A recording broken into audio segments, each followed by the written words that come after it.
lot of times we don't realize or we don't recognize that the pitfalls or the circumstances or the adversities, the challenges, the setbacks that we go through could actually be something for someone else to learn from. And it could be a wake-up call for somebody else. It could be that intersection point where they make a different decision in how they're leading their life just because you shared your own story.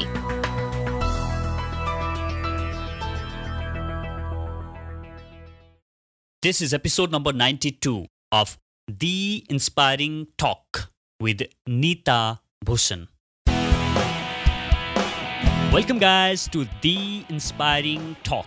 My name is Bijay Gautam. I'm your host for this show. Each week I interview today's most successful and inspiring personalities to help you realize your inner potential.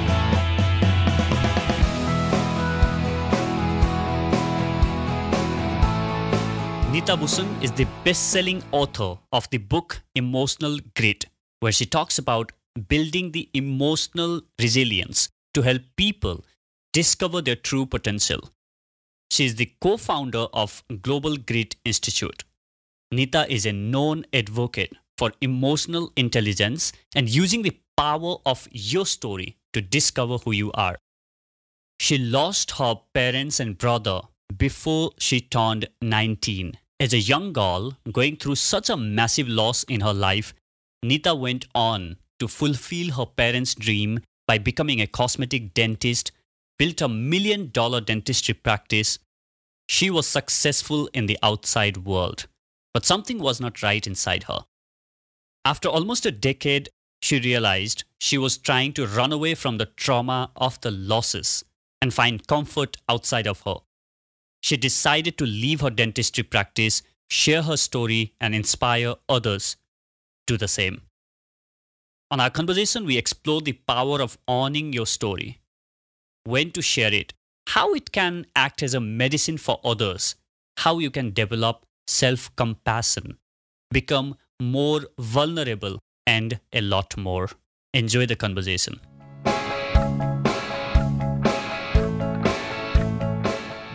Welcome back inside this episode, guys. I have got Neeta Bhushan with me here. Neeta, thank you so much for being here on the show. Oh, thank you so much for having me, Vijay. So, Neeta, you often say your story is powerful and your story is someone else's medicine. What do you mean by that? Yeah, I think that a lot of times we don't realize or we don't recognize that the pitfalls or the circumstances or the adversities, the challenges, the setbacks that we go through could actually be something for someone else to learn from.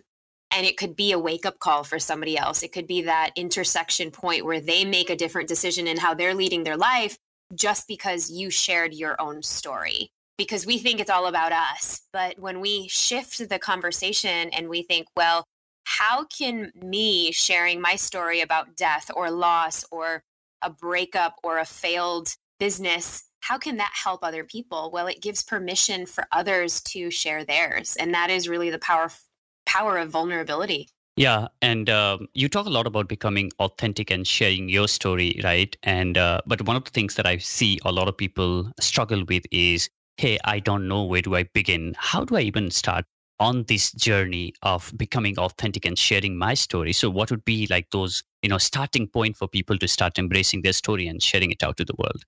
Yeah, I did a talk a couple of years ago around this very point, and it really begins with understanding what parts of the story you are ready to share. Because not all of the parts of the story are someone else's business, right?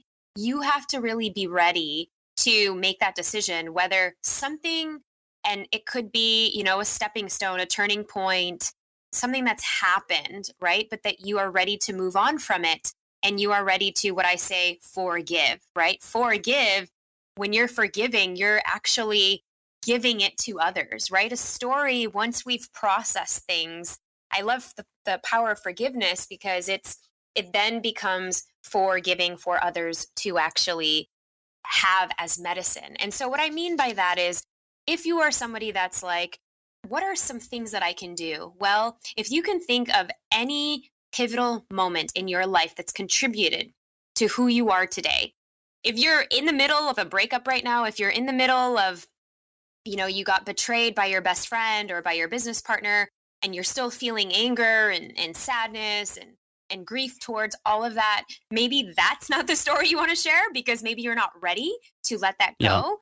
But Yeah. maybe it was a death or something that you didn't get into med school, or some failure happened early in life. You got an F on that test, so you couldn't go into engineering.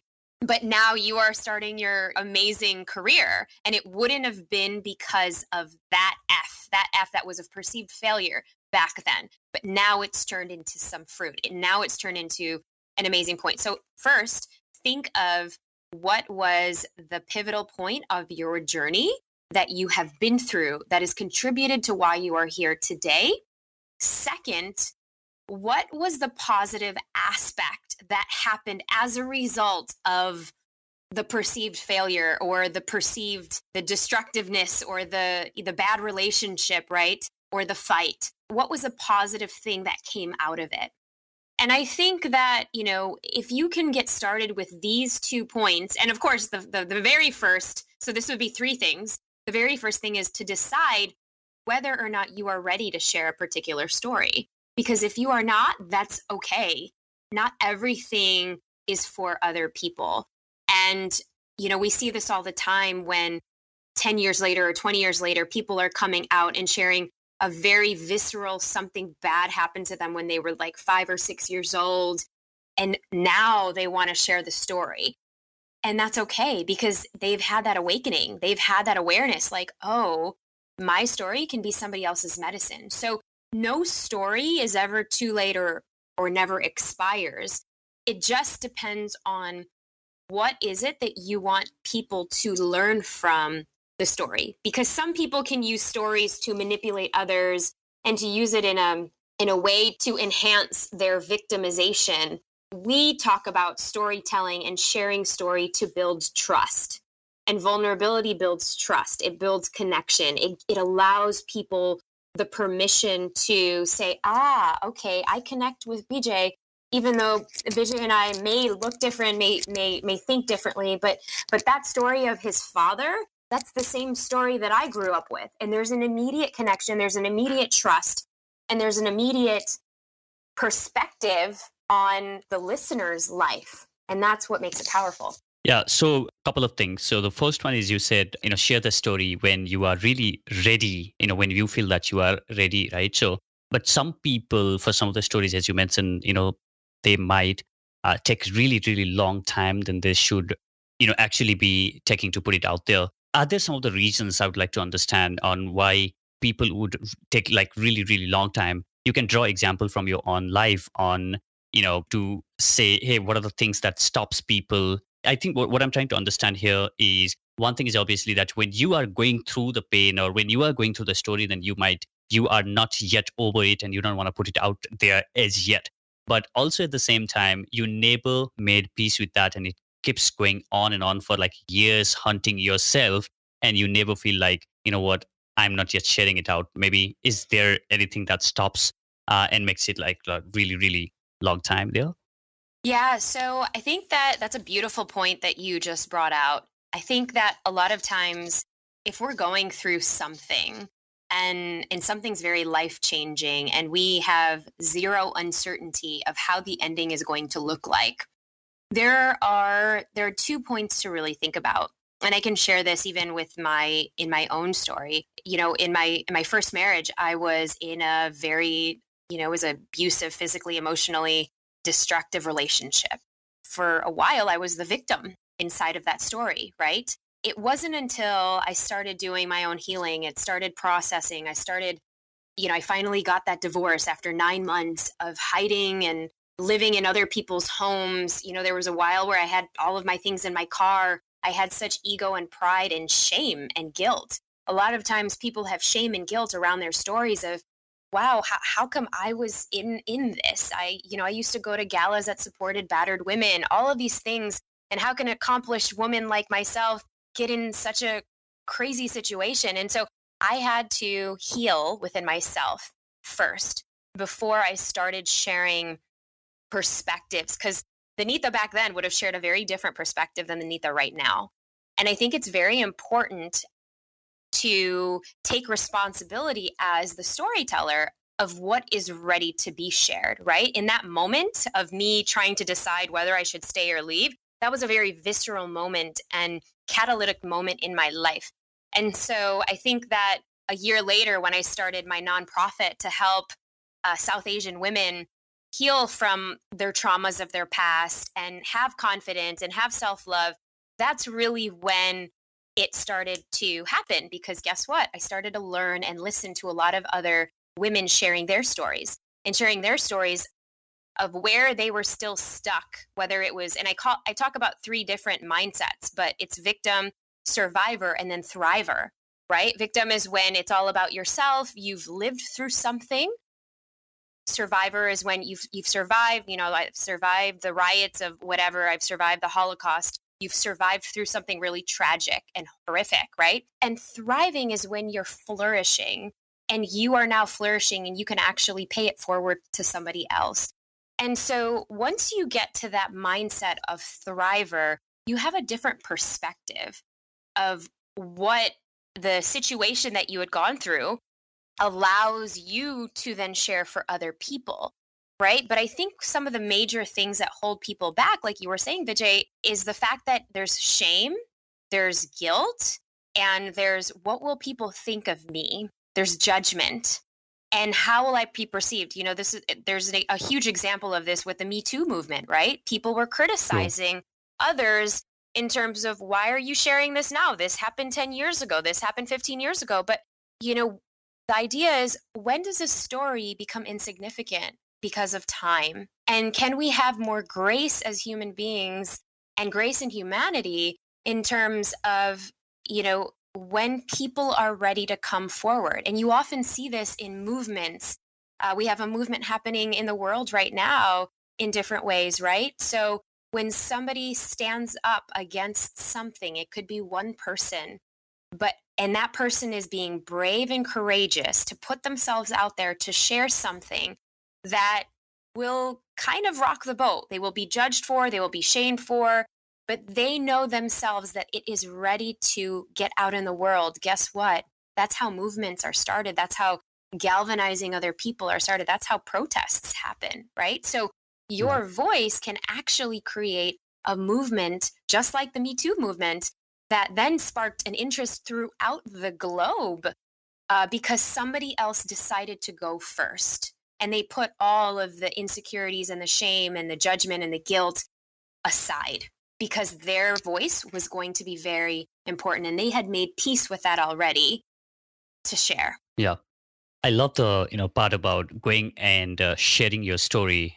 And when you have made a peace with this, and then you don't want anyone else to go through the same pain that you have went, and you want to pass that forward so that people don't have to go through the same pain, and people start talking about it, right? So one of the things that you have mentioned about is, let me discuss further on the marriage that you said, right? So the painful or abusive relationship that you were in, and you said after 9 months of that, and you decided to get out of that, right? But in the Asian culture, especially in India, and your dad comes from India, and you have that certain values, and your mom also come from the part of Asia in Philippines, right? So now, coming from this, and there's like a huge social pressure of being judged in our part of the world. Now, how does one, coming from the environment like this and the culture like this, and it's totally different in the West, right? I mean, it's still accepted to certain extent in the West, but in the Asia, in our culture, like, it's really, really huge thing to say that, what, I'm walking out of this relationship, it's abusive and whatever. And there are people like 9 years or 19 years of their entire life. And like, if you ask the people in my parents' generation, then like they would say, like, we got married, that means it's for forever, even if it's abusive, even if it's whatever, there is no second option, right? So how does one make that flip of the switch and say that, what, it's about me, as you said, it's not about anyone else, but putting yourself first? How does that flip of the switch happens? Yeah, I think that there's, in all respect to people who endured tumultuous relationships, but I think it comes back down to your values as a human and, values in terms of what do you value? Do you value that there should be justice? There should be equal respect among all people, right? And what is that priority of that value over family values, let's just say? Because if there is a fundamental value switch of, wow, I don't deserve, my self worth is so important, I don't deserve to be treated in this way, or my happiness is so important, I don't deserve to be living in this way. I see so many women, especially now that I'm a mother, so many women think that they have to become martyrs in their relationships. And of course, even in the Desi culture and even in Asian culture, everything is for the man, everything is for your husband, and you are the person to make that person happy, right? But then at the end of the day, we see so many mothers who then live their lives for their children, and they grow up. We all have aunties who are so resentful, who they project their own unhappiness onto you, like, why are you doing this? Why are you doing this? Why are you doing this? Why do you eat this? Why do you? And it's just projecting their own unhappiness because they were never able to give themselves a chance to live into what they've desired or what they've wanted, or even figure out what that even looks like, because it was all about other people. And I think for so long, I also was that way because I was brought up that way. I think, having gone through a lot of loss before I was 19, which is a huge part of my story, really seeing how I had to make everyone else happy because my father was going through a deep depression. He had lost his wife and he had lost his son, my brother, in the span of a year. And he was going through this, my Desi Indian Punjabi father, and he had no idea what to do. He wanted to act with pride and ego, but he was so broken. And I thought that I had to be that person to martyr myself and my needs and my wants because I didn't know any better. But that only created a really bad cycle. So for when I finally realized that I needed to just fully shift everything in what I believed and really say, in order to, just kind of like the Buddha saying, right? To pour into everybody else, you have to fill your cup up first. And that's what he says, right? And we get this analogy even on the airplane, right? Put your mask on first before you help other people. And that's such a pivotal moment and shift in my life where I need to put my oxygen mask on first. I'm not taking care of myself. How could I even take care of anybody? And that was really the shift. And did it cause a ruckus? Did it shake the boat? Did I lose some family members in the beginning who said, I don't believe in what you're doing. I don't stand for what you're doing. And I was able to take that risk. It was a hard risk. And there are still family members in India right now who still won't talk to me. And that was, something that happened, I think like now, 8 years ago. And I've made peace with that. Yeah. So, Nita, as you mentioned, you lost both of your parents and your brother, and you really tried to hide that and run away from that grief rather than embracing it and facing it. You tried to run away for almost a decade, and after that, you realized, what, I'm gonna face it. I'm gonna deal with this pain, and I'm gonna embrace my story. Right. So, how has this experience of embracing and dealing your pain has changed your approach to the way you look at any pain or discomfort, emotional discomfort that you face today in your life? I think that given what I teach every day now is we have to look at pain as a red flag. We have to, because most of the time as humans, we want to avoid pain. We want to avoid pain and we want to go to pleasure, right? And that's why Yeah. we have a lot of these addictions. Some people have addictions on their TV. Some people have addictions on their phone. Some people have food addictions, right? But these addictions are brain telling us that we want more dopamine. We want more dopamine, which is why we start to swipe and we swipe on Instagram and we keep doing that because it numbs our brain, because there is something that we are avoiding that it can really distract us from the pleasure that we want to feel that we get from on our devices or food or eating or watching TV or whatever. versus really looking at the discomfort that lies within, right? That lies right here and around us. And so that's where the work begins. And now I use the form of grit, right? I use it, of course, in my book. It's an acronym, but it's really one of the most fundamental methodologies that we have in either our trainings in our institute, but even when I give my talks, because in order for us to have that change, we have to look at the grit and the experiences in our life that's telling us, okay, we have to focus on this. It's kind of like if you have, for those of you who are listening, if you have a child and I have a toddler, when he is pulling my leg and he's screaming and crying and he wants something and I'm busy because I'm trying to do something on my phone, but he's going to keep screaming and crying. And sometimes he'll throw himself on the floor and he'll be like kicking up and down, banging his head. But he wants something. He needs something. That is my red flag. That is my reminder that I have to look at him and say, okay, what's wrong, honey? What do you want? And maybe most of the time he wants a snack. But if I were to ignore him completely, then of course he'll only get even angrier and angrier and angrier. And so of course the problem grows. So I think that, and of course kids are our teachers, right? We learn from them every single day. But I think the point that I'm trying to make in this analogy here is our problems and our emotional pain points can show up in disagreements with our loved ones, disagreements with our friends, even the way that we are making decisions, right? We might have a bad day. If you've ever peeled away what that bad day looked like, right? You spill your chai on your shirt, you get your shirt dirty, then you go into your office, you didn't have time to change your shirt, so then somebody's making fun of you. Maybe you trip over something and then you're like, oh my God, this is going to be the worst day ever. So of course it catapults, but what if each of those were just a reminder of a red flag that just tells you, hey, let's recalibrate. Let's maybe take a moment to breathe. Let's maybe take a moment to restart this day over and meditate for maybe 3 minutes and just release all of that negativity, that the energy that's kind of percolating. Maybe we need to release it, kind of take that mental shower and restart and recalibrate, right? And so I look at a lot of the problems or difficult situations now as an opportunity to look within and say, okay, this is coming up.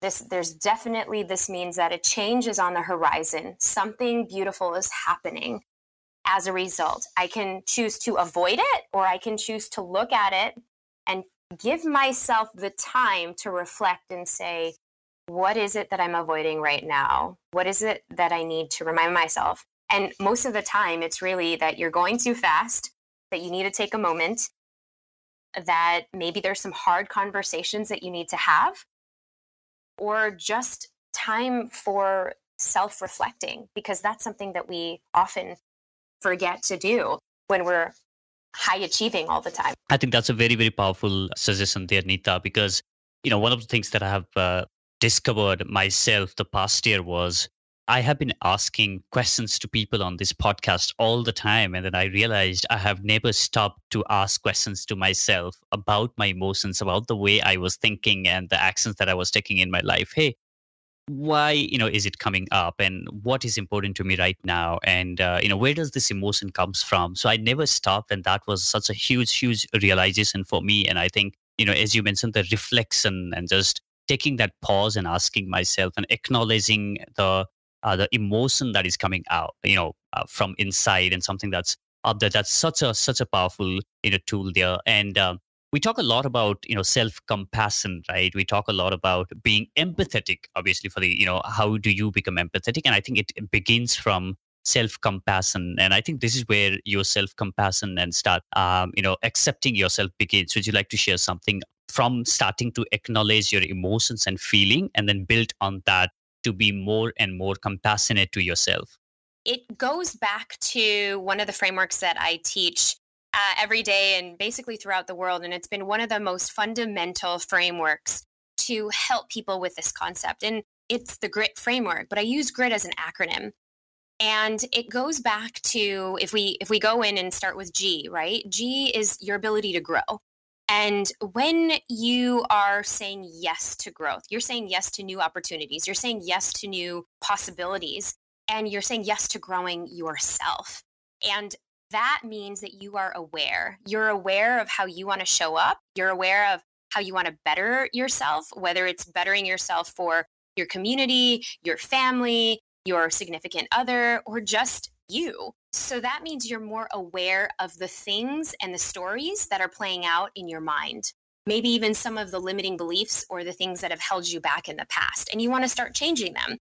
And so then what happens is when we start to grow ourselves, maybe it's growing a new habit or a new hobby or our side business or something, we start to reveal. We start to reveal, which is the R, we start to reveal what is happening, which means that either we accept our reality, we accept that, okay, I am aware that I'm having these negative feelings, and we start activating and revealing different parts of our brain where we want to do something about it. We want to actually make a different decision. And when we're revealing a different aspect of ourselves after we've decided to grow, right? That's when we start to innovate. Because the I is we start to innovate. And what that really allows us to do is we start to make commitments to change. Because it all starts by being able to accept where we are at, which is part of the reveal process.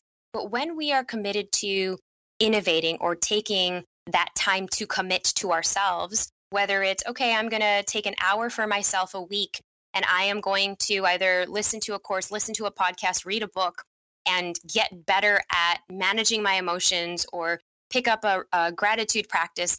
This is the commitment that I am taking, which is allowing me to innovate as a human.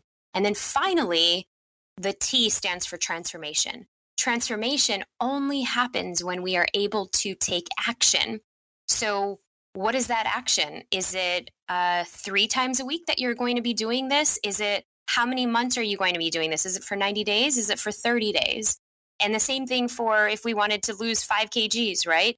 We would make a plan and we would either have an accountability partner, we would have metrics to decide what are we doing, how are we planning to take action for the transformation to occur. And so that is the GRIT process.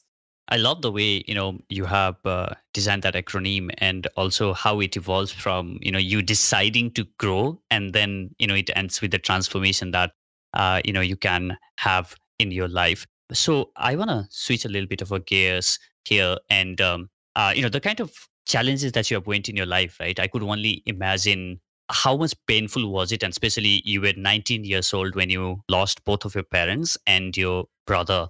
And what I would like to understand from you is, how have your understanding about resilience, the capacity to bounce back from the challenges, has evolved over all these years? Now, let's say the understanding that you had at that 19-year-old kid of bouncing back from the challenges versus, where you are today, how that understanding has evolved over these years.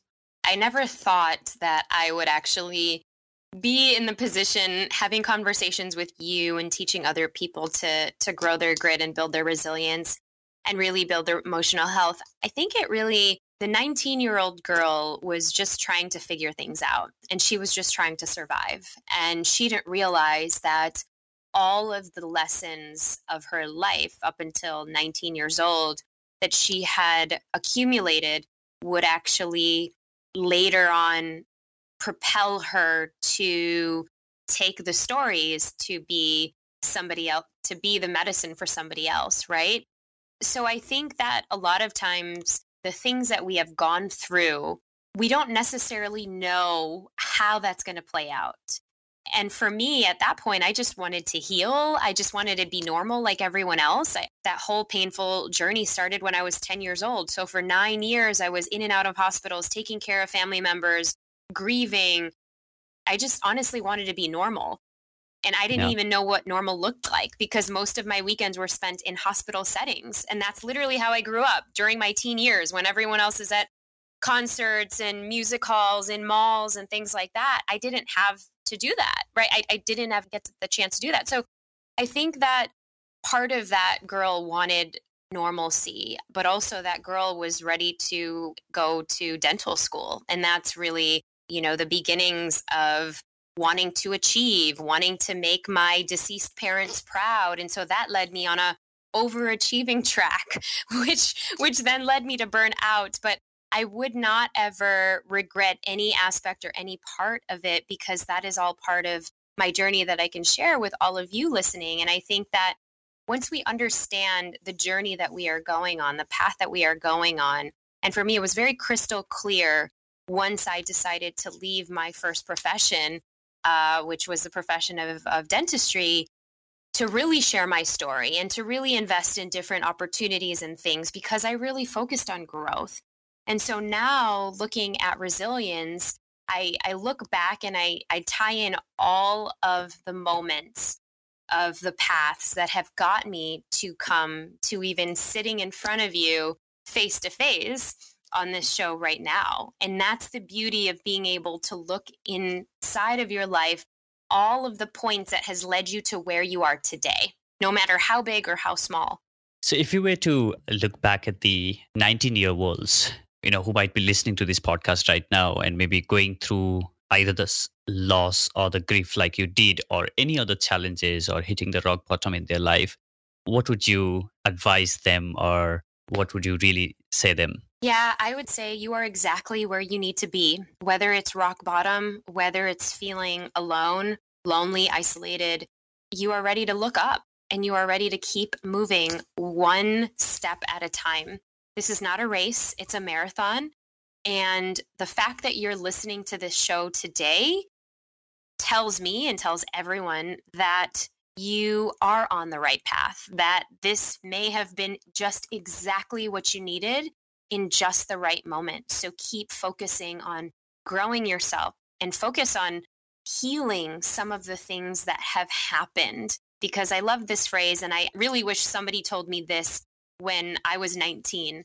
But, life doesn't just happen to you. It happens for you, which means that there is a lesson coming. And you might not realize how it all comes together in the big puzzle right now, but be patient and keep working on yourself. I love that. Now, Nita, you advocate a lot about the emotional intelligence and developing your EQ. So how can people start developing their emotional intelligence? Yeah, so I would share just a couple of things that you can really get started. A lot of times we have things happen in our day. We get so challenged, we get annoyed, we get angry, we get frustrated. And because we don't have a proper toolkit of how to alleviate those emotions, how to manage our emotions, sometimes it consumes us. And then you're like, I don't want to do anything, or I'm a failure, or, then we have negative speak to ourselves. And I have this technique, which is called 4MOS, and any of you can do this, but there's reason and there's scientific backing around this, but 4MOS stands for movement, music, mantras, and meditation. And you can create this yourself. I actually have a video on this as well, but you can create this yourself. When you are stressed, right? What happens when you just start to dance? And you have a playlist where, and of course, for those of you who go to the gym or have a specific playlist when you are going for a long walk or a run, we have music that elevates our mood, right? And so that's the same thing, to be able to move your body so that it shakes the energy up. Because as Tony Robbins says, emotion is just energy in motion, right? And so if we don't like the emotion that we are going through, right, then we can go ahead and try to move that energy up, right? Imagine if you were sitting at a desk for 8 hours a day. You're going to feel sluggish. You're going to feel tired. You're going to feel irritated because you've been sitting down. That's all that energy that needs to move. So imagine if you just started doing 10 jumping jacks to get the energy flowing and releasing all of the pent up staleness that you've been sitting down for 8 hours in the day, right? So that's just one example of movement. But then we get into music. Playlists. What are the playlists for? We have playlists for meditation. We have playlists for your Bhangra dance music if you're going to somebody's wedding, right? We we have playlists for chill. Maybe you're inviting friends over and you just want to chill. What is your playlist for getting you out of a funk, getting you out of stressful state? And it could just be 2 songs, but you know that if you're going to play those 2 songs, it's going to instantly get you motivated or instantly get you happy, right? And then let's go into mantras. Mantras are amazing, and I'm not talking about religious mantras. You can do that as well, but I'm talking about affirmations, right? So a lot of times subconsciously our brain works when we tell the brain the things that we want to hear more of, right? So if you grew up learning and listening that your father was always saying, oh, you're never going to be anything. You're not going to be as smart as your cousin, Mitra, or she's so much smarter than you, or your brother is better than you. Look at, he skipped 2 grades, et cetera, et cetera. Then you need a new mantra. You need a new mantra that says, you are amazing. You are enough. You are just exactly where you need to be. So develop your own. And the beauty of this exercise is you can pick your own and you can change it at any time. There's so much research on the power of mantras in what you are talking about, because when we have our thoughts change our beliefs, right? And that the beliefs change our actions that we do. So if you want to get better at getting up at 5 a.m., what are you going to say to yourself? What is that mantra that you are going to say to yourself? I am amazing and I get up at 5 a.m. because I devote myself to self-care. Whatever that is, for everybody, it's going to be different. There's something on my wrist that I wear every day, and that's my mantra, and that is to serve love. And it's such a powerful word or phrase for me that now we share in all of our things that we do, but it's to serve love. And so that's my mantra of, am I serving love to the people that I speak to, teach, coach in every day? What does that look like for me? And that's my reminder for myself. So if you don't have a power verse or a mantra, then start thinking about that. And then lastly, of course, meditation. Meditation is, from 2 minutes, 30 seconds, 3 minutes. I used to do 20 minutes before I was a mother. Now I don't get that much time. But anytime you can basically shake the gunk that's in your head, that will allow you to come from a different place. And then we get to A. So 4MOS is the acronym. I love acronyms. But A is the appreciation. If you can actually create a journal and have a journal of just 3 things that you appreciate every single day. And it's just a gratitude list, but that's your appreciation. And you can always go back to it. And lastly is sense or sensory experiences, which means maybe you come home, you have a fuzzy pair of socks or pajamas, maybe your sweatshirt that makes you feel comfortable, cozy. Perhaps it's incense or agarbatti or essential oils, something that brings you to a state of calm and you can actually even take with you anywhere, which is why, if you smell somebody's perfume or cologne, it triggers us to either have an attraction for them because they smell good. But what about your mom's cooking? That famous dish that she was making when you were a baby, and you still have that aroma, that scent, and you're like, this is the joys of home cooking. Anytime I feel sad, or if I always try to make my dad's, rajma chawal or khichdi, because those were the 2 things that he made for me when I was sick as a child, right?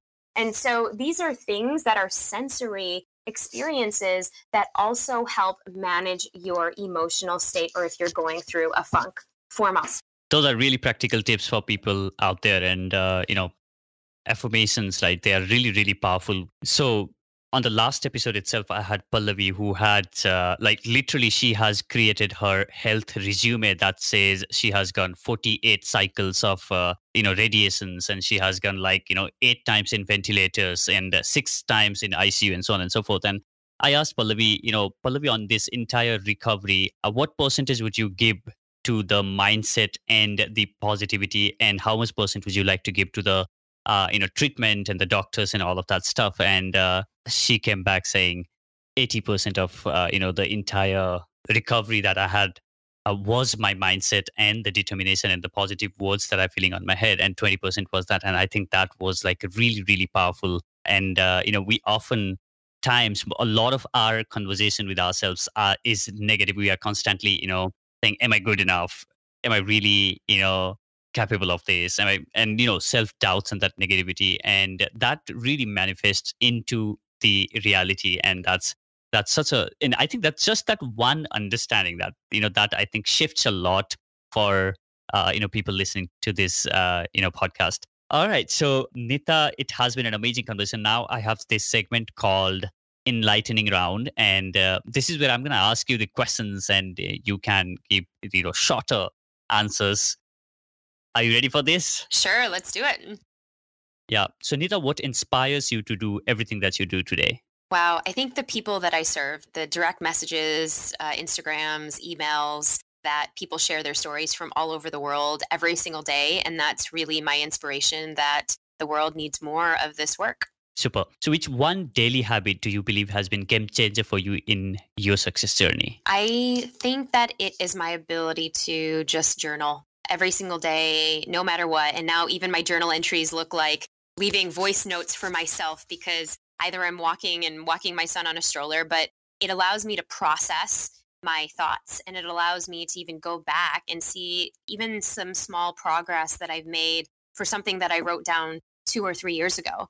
And that's just been that habit that has been in many ways contributed to, 3 books that I've written and so many things that I've been able to do for my community just because I've been able to capture a daily dialogue of thoughts.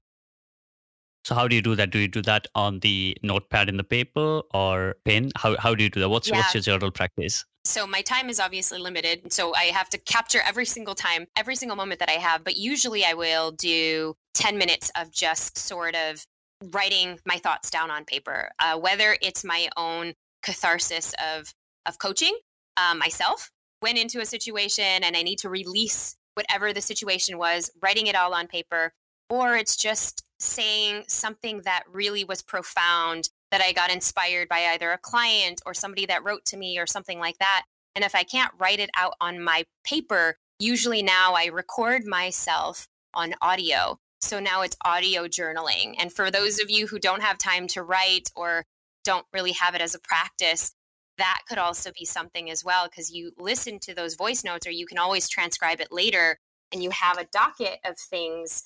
And you'd be surprised how much of it could be useful in content or lessons or things like that. Absolutely. So could you share a book or two that has influenced you personally in the recent past? There's a few. So I'd have to say I just finished reading Untamed by Glennon Doyle, which was beautifully written. It's a memoir book. It's done really well. The other one is Atomic Habits. And I keep talking about this, but I think it's a book that we all can get better habits. And that's inspired so much in the way even we help our clients, because habits are everything. And it's by James Clear. So Atomic Habits. Super.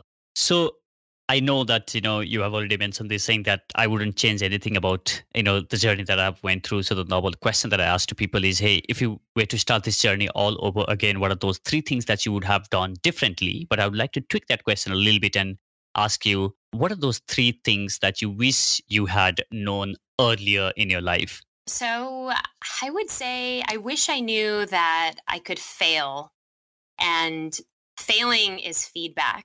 And I wish I knew that failure was okay back then when I was starting any sort of journey, even in school journey. I think that would have helped me speak out more. So failing fast is 1. 2, speaking out and not being afraid that you're going to be judged, not being afraid that you don't have the right answers, but just to speak out.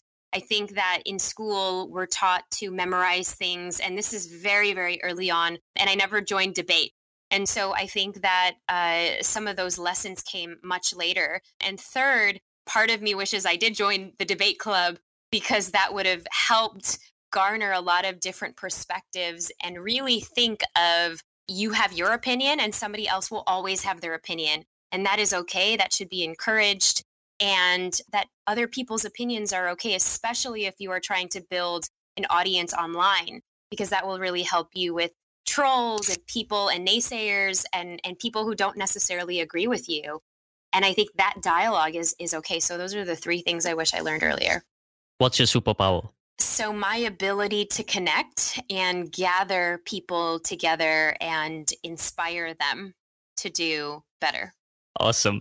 So could you share some online tool or app that you use on a regular basis that helps you maybe in becoming better organized or disciplined or things like that? Yeah, so I actually really love the Calm app. And I love it for so many reasons, but the Calm app has 5 minute, 10-minute meditations, guided meditations, and for sleep, especially if you have so many ideas before you go to sleep, it even tells you a bedtime story, literally for Wow. adults, where you get into some deep sleep and it just improves the quality of sleep. So the Calm app is amazing. Super. So I have one last question, Nita, for you. But before I ask you that question, if people would like to reach out to you and learn more about you, what is the best possible way to get in touch with you? So yeah, you can follow me on Instagram, send me a DM. I reply to all messages. That's where I hang out the most. And you can catch my daily stories of what I'm doing, creating, coaching, speaking about on Instagram at Nita Bhujan. Super. I'll link that up on the description and all the resources that Nita has mentioned on the description of this episode. So, Nita, here's the last question for you. You do fair bit of speaking. So imagine that you are standing on a stage of a stadium, and this one is the largest stadium that has ever been built in the history of the world. And there are millions and millions of people on that stadium eagerly and passionately waiting to listen to you. And you have been given only 1 minute of the time to share the most important lesson that you have learned in your life. What would be your message? I would say that your story is so powerful and your story has the ability to heal. It has the ability to start movements. It has ability to change people's lives. And your story starts with you. It has been phenomenal having this conversation with you, Nita. Thank you so much for being on the show. Thank you so much, Vijay.